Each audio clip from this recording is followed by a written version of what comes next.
श्री स्वामी समर्थ अवधूत चिंतनम श्री गुरुदेव दत्त। आज आपण बघणार आहे महादेवाच्या पिंडीचे रहस्य काय आहे।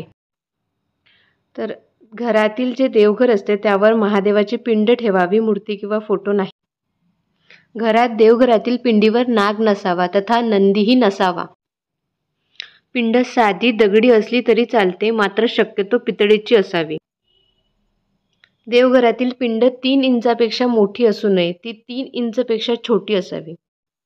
भगवान महादेव हे देवाधिदेव असून हे न्यायप्रिय दैवत आहे आणि यांचे सर्व प्रकारचे भक्त आहे, जसे देव, दानव, यक्ष, किन्नर, भूत, प्रेत, पिशाच आणि इतरही अनेक योनी जीव महादेवास भजतात आणि जिथे महादेवांची मूर्ती किंवा फोटो असतो तिथे त्यांचे सर्व भक्त उपस्थित होतात। म्हणून आपण मूर्ती किंवा फोटो ठेवायचा नाही।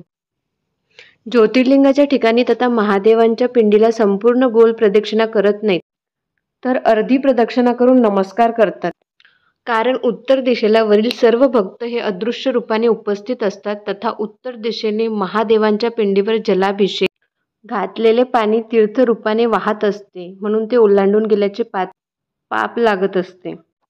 तसेच महादेवांचा फोटो अथवा मूर्ती फक्त स्मशानात असते। देवघरात महादेवांचा फोटो अथवा मूर्ती नसावी। मानवाला पिंडपूजन सांगितले आहे, म्हणूनच संपूर्ण भारतात महादेवांचे मुख्य शक्तिपीठांवर महादेवांची पिंड लिंग रूपाने स्थापन केलेले समजते। 12 ज्योतिर्लिंग ही लिंग म्हणजेच पिंड रूपाने आहेत। यातून संपूर्ण विश्वाला वैश्विक ऊर्जा मिळते। महादेवांना नित्य शुद्ध पाण्यासह रुद्रसूक्त पठण करीत जलाभिषेक करावा। महादेवांना जल हे अतिप्रिय आहे, त्यामुळे जो महादेवावर जल अर्पण करतो त्यावर महादेव खूप प्रसन्न होतात।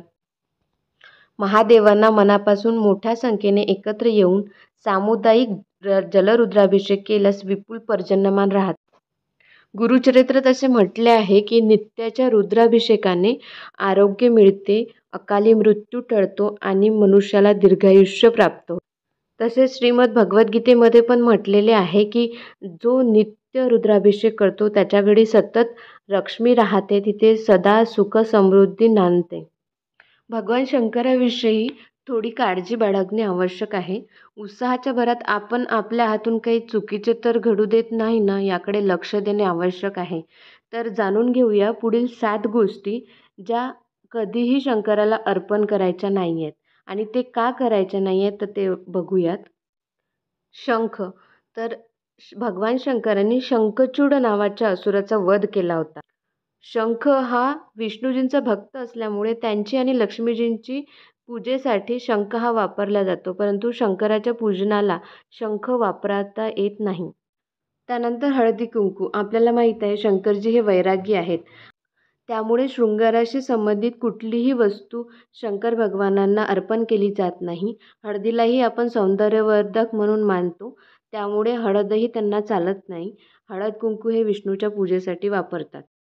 त्यानंतर तुळशीपत्र, असुराचा राजा जलंधर याच्या कथेनुसार त्याची पत्नी रुंदा यांनी एक तुळशीचं रोपटं बनवलं होतं आणि भगवान शंकरांनी जलंधराचा वध केला।